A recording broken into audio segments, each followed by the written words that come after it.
Hi everyone, this is Taylor with the Daily Geddon, and this is my 12th episode, so I've been doing this for 3 months now. I've put out a video every week for the past 3 months, and I'm still super in love with it, so thank you to all those who are watching. Please keep sharing the videos, please keep interacting with me, I love every bit of it. I hope that you've learned something, and here's to 3 more months. So with that, let's just get right into it. The first bill I'm going to talk about is HR 6666, which is the COVID-19 Testing, Reaching, and Contacting Everyone Act, or the TRACE Act for short. And overall, what this bill is trying to establish is some kind of network and traceability of the disease by monitoring those people that have been diagnosed with COVID-19 and then monitoring the people that they have come in contact with. There are 2 things that need to be addressed immediately. First of all, this is the real bill number. I'm going to say it once, I'm going to say it slowly, and I'm going to say it clearly. Get over it. These bill numbers are sequential. Very rarely do senators and congressmen actually pick the bill numbers. Yes, it's all 6s. I get it. It's spooky, but get over it. The second thing is that this bill really doesn't jive with current American culture. Right now, everyone's so scared of all their information being hacked and their data being mined by Google and Apple and all the corporate world that when you say things like monitor and give up information, things like that, it scares people and they immediately think Big Brother.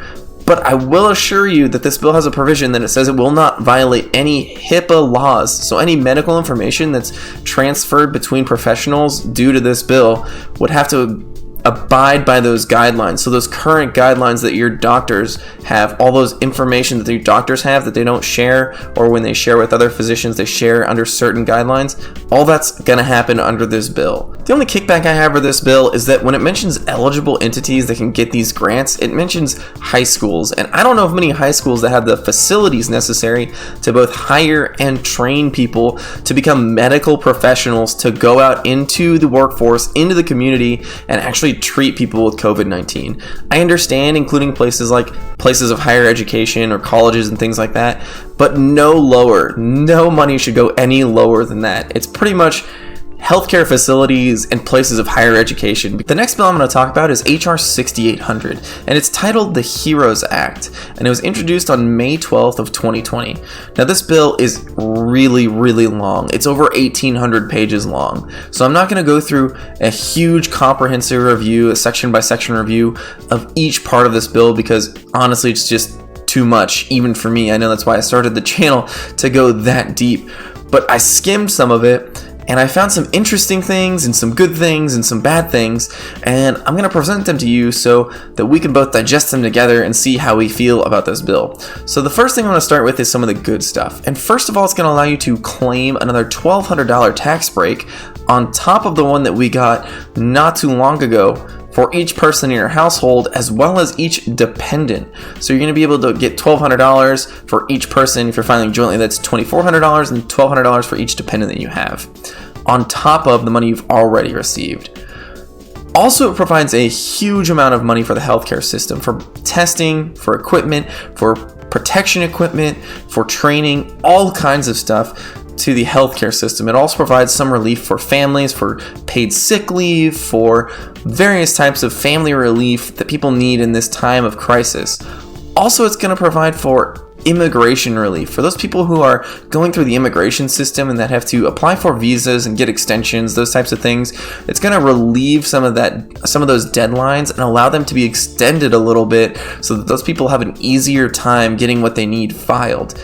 It also provides $25 billion to the USPS to keep it running. Another great thing this bill does is that any power or water company that accepts financial aid from the government during this time of crisis cannot shut off their services to the people that they give them to for the duration of the national state of emergency. The bad part about this bill, and not necessarily certain language or sections of the bill, but the overall bad part of this bill, is the political game that it highlights. And this is nothing new. When times of crisis come up, people put stuff into bills that are deemed critical, things like purchasing PPE or training or equipment or testing for the coronavirus, they take those critical bills and they tack on certain programs or certain funding that they want in order to get it passed through, because they know that all this critical stuff needs to get passed through too. And what the Democrats did is they tacked on a bunch of social programs onto the end of this bill that they want passed through. And as soon as Republicans saw this, Republicans went straight for the jugular and called it a partisan wish list that should never get passed, and that it was almost an insult to the American people that it would even get introduced. Now, the thing about this is that we've set up a game inherently. We've divided our country into two teams. There are Republicans and there are Democrats. And when one introduces something, there is an inherent opposition. Now, the thing is, you have to play the game for the game to work at all. If somebody introduces something that you don't like, you need to rebuttal and say, well, you have to take this out and put this in, and then we can compromise. That's the whole thing, is compromising. You can't just refuse to play the game because you don't like the way somebody's playing. Let me know in the comments what you think about this method of attaching partisan programs to the backside of very critical bills. I think it's just the game that has to be played, and unfortunately that's the way we've set it up, and that's just what has to be done in order to get things passed through. Now, the next thing I'm going to talk about is what I found interesting in the bill. And the first thing I'm going to talk about is GDP reports, or gross domestic product reports. And what these reports are going to do, it's going to break up America into income brackets, and it's going to actually measure and report on how much they're contributing to the gross domestic product, or the value of America. So we're going to be able to see and then have a measurement of how much the top 1% and the top 10% actually contribute to the gross domestic product of America versus what they say they're contributing. And I think that's extremely interesting. There's a lot of speculation, and people feel like the 1% have a ton of value, and there's no doubt that there is a massive wealth gap, but are they actually contributing as much as they should be for the amount of wealth that they have? I think that would be an interesting thing to see.